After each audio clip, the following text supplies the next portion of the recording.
So in this video, we're going to talk about the post-transcriptional modifications of mRNA. Now, the thing to know is that when we have transcription, essentially it forms long strands of mRNA, or you can say pre-mRNA or pre-primed mRNA, or whatever you want to call it, or pre-RNA. So they are really long strands. And these RNA is then going to become either rRNA or tRNA. That's how ribosomal and transfer RNA are formed. Okay. Now we're going to move on with mRNAs. That was the slightly simple concept that I just told you. Now we have the mRNA. The mRNA, there are essentially 4 types. We have the 5' cap, the poly A tail, splicing, and alternate splicing. In this video, I'm going to talk about 5' cap and poly A tail, and splicing and alternate splicing we're going to do in a separate video. Now 5' cap, how does it is produced? So I'll tell you. So we have this mRNA, then we're going to have a 5' cap here, and we are going to have a tail here. So a cap and a tail at 3' end. We're going to talk all about it now. 5' cap is basically 7-methylguanosine.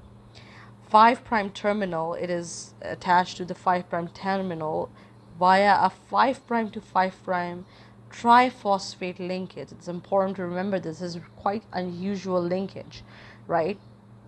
Now how does it happen? Now here's the mechanism.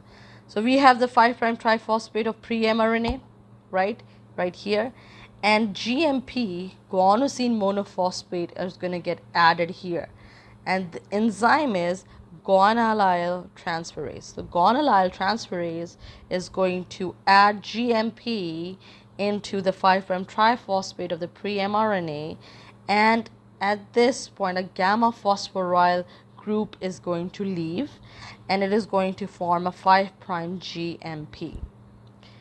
After this, methylation is going to occur. This is going to get methylated via guanine 7-methyl transferase, and that is how you form a 7-methyl guanosine cap.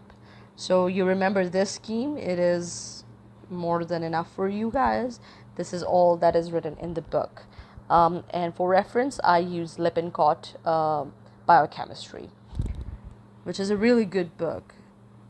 Very easy for beginners to understand biochemistry. And lastly, we have the poly A tail. The important thing to note here, it is not transcribed from the DNA. It is actually added on to the mRNA by polyadenylate polymerase, right? The pre-mRNA is cleaved downstream, consensus sequence.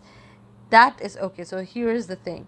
This is the mRNA, right? And above it is the DNA, right?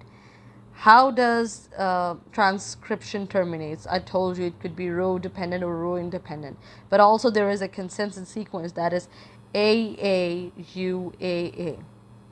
Here, this is called as the polyadenylation signal. This will pre-mRNA is going to get cleaved here, and then the poly A tail is going to get attached. That is it. That is how a poly A tail is attached. See you in the next video.